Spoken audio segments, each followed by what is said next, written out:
শেরপুরের নালিতাবাড়ী উপজেলার গারো পাহাড়ের পাদদেশে বন্য হাতিগুলো গত এক সপ্তাহ ধরে আরও বেপরোয়া হয়ে উঠছে। উপজেলার সীমান্তবর্তী এলাকায় এক সপ্তাহ ধরে লোকালয়ে দাপিয়ে বেড়াচ্ছে 40টি বন্য হাতির একটি দল। স্থানীয় বাসিন্দারা বন্য হাতি আতঙ্কে থাকছেন সারাক্ষণ।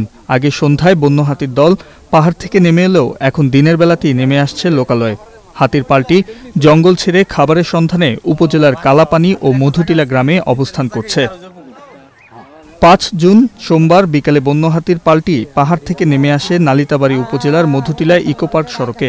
প্রায় 3 ঘন্টা অবস্থান করায় ওই সড়কে যাতায়াত বন্ধ হয়ে যায়। বন্য হাতি ও মানুষের মধ্যে ধাওয়া পাল্টা দেওয়ার ঘটনা ঘটছে। আতঙ্কে সীমান্ত এলাকার মানুষ দৈনন্দিন স্বাভাবিক কার্যক্রম করতে পারছে না।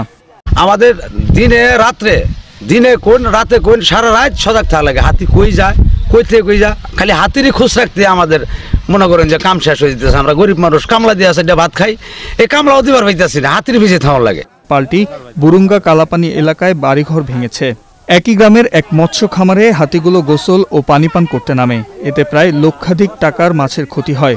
একই সঙ্গে মৎস্য খামারে রাখা মাছের খাদ্য, টিউবওয়েল এবং খামারের সীমানার বেড়া, ঘরের আসবাবপত্র তছনছ করে ফেলে। সেই গোটা ভাঙ্গা তছনছ করে ফেলাইছে। এটি নিয়ে আমরা চিন্তায় আছি, আমরা কি করবো এখন।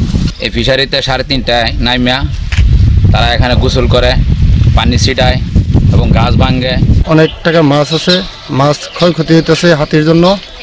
এই পাহাড় এলাকা, এই লেচু বাগান আছে, লেচু বাগানে ক্ষয়ক্ষতি হইতেছে। বন্য হাতির আক্রমণ থেকে ফসল রক্ষায় আধা পাকা ধান কেটে বাড়িতে নিচ্ছেন কৃষকরা। ক্ষয়ক্ষতির আশঙ্কায় কারো হাতে লাঠি, কারো হাতে ঢিল, কারো হাতে বাঁশি। গ্রামবাসী মশাল জ্বালিয়ে হৈ হুল্লোড় করছে। তা দেখে হাতিগুলো কখনো ক্ষোভে তেড়ে আসছে।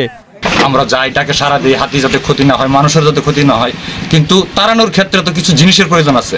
এই জিনিসগুলো আমরা আপাতত পাচ্ছি না, কোনো সারা পাইতেছি না। ইউনিয়ন পরিষদের মাধ্যমেও না, স্থানীয় বন অধিদপ্তরের মাধ্যমে আমরা এই ডিজেল এইগুলো পাচ্ছি না, আমরা পর্যাপ্ত পরিমাণে পাচ্ছি না সহযোগিতা।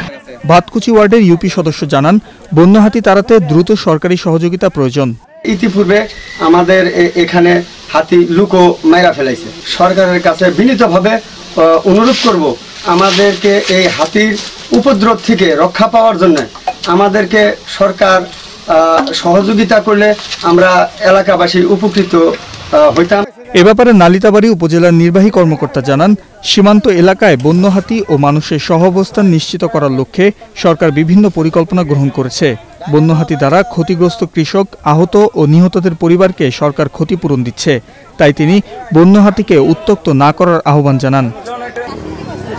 হাতি দেখতে কয়েকশো উৎসুক মানুষের ভিড় জমে প্রতিদিন। উৎসুক জনতাকে বন বিভাগের পক্ষ থেকে নিরাপদ দূরত্বে অবস্থান করতে বলা হচ্ছে।